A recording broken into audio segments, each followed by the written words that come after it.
Day 162, I think I've mentioned back to school for me. So I'm stealing away at my lunch break, do a little poetry lockdown today. I've really enjoyed, like you've noticed, connecting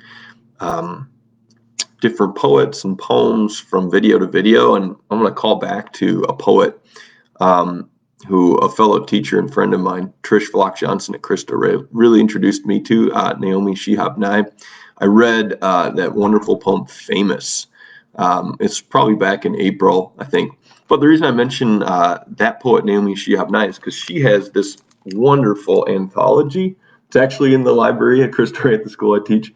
The Space Between Our Footsteps, and the subtitle is Poems and Paintings from the Middle East. There's all these terrific poets and painters and artists from the Middle East that Naomi Shihab Nye features. And one of these poems just really struck me. So I'm going to read that poem right now. It's by Lisa Suhair Majaj. The poem's called I Remember My Father's Hands. I remember my father's hands because they were large and square, fingers chunky, black hair like wire, because they fingered worry beads over and over, that muted clicking, that constant motion, that secular prayer, because they ripped bread with quiet purpose, dipped fresh green oil like a birthright, because after his mother's funeral, they raised a teacup, set it down untouched, uncontrollably trembling.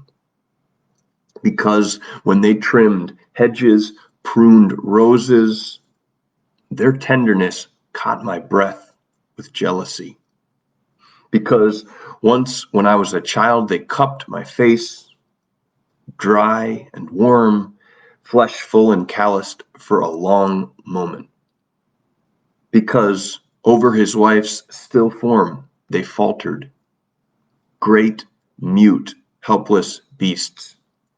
Because when his own lungs filled and sank, they reached out for the first time, pleading. Because when I look at my hands, his own speak back. That was Lisa Suhair Majaj. There are many things I admire about this poem. I featured a number of poems, children writing about their parents, parents writing about their children. The poet speaking about her own father really moves me for a number of reasons. One of the things that I often tell my students who write a lot of poems for parents and for grandparents and family members is, well, actually, I say two things. One, I say that show don't tell piece that, it gets overused probably by teachers of writing like me. But I love the specificity of really focusing on the hands, and the hands aren't static here. They're doing all these things, right? The father's hands are fingering worry beads, ripping bread with quiet purpose. And then we get into the father's hands really experiencing death and reacting and responding to death. And that was, I think, the part that moved me the most when they're raising the teacup and it says he sets it down untouched, uncontrollably trembling. And then we get the father losing his wife, and the hands are great, mute, helpless beasts. And then the father himself is dying. So much is compressed into this little poem. His own lungs filled and sank, the poet says, and they reached out for the first time, pleading to the poet.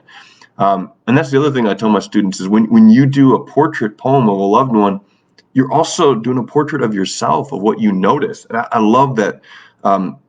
As this loving portrait of the father is concluding, the poet herself is in the poem, right? Because she's the one who is, being pleaded to.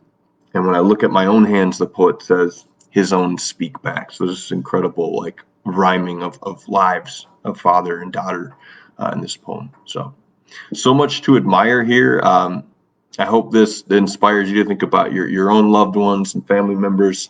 And maybe write a portrait poem of your own. But thank you, Lisa Suhair Majaj, for this beautiful poem. Thank you all for tuning in. Hope you have a good rest of your day and week.